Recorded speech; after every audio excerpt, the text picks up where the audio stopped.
थियो सानो ग्याङ पढाइतिर कहिले पनि दिएन ध्यान स्कुल जाने डेली तर लिएन ज्ञान हाम्रो लुक त्यति दामी हाम्रो सर पनि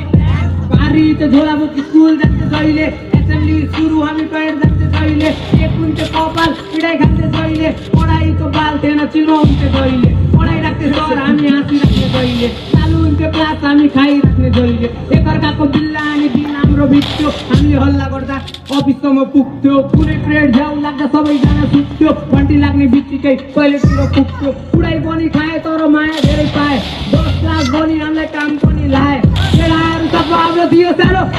पढाइतिर कहिले पनि दिएन स्कुल जाने डेली तर लिएन हाम्रो लुक त्यति दामी हाम्रो सर पनि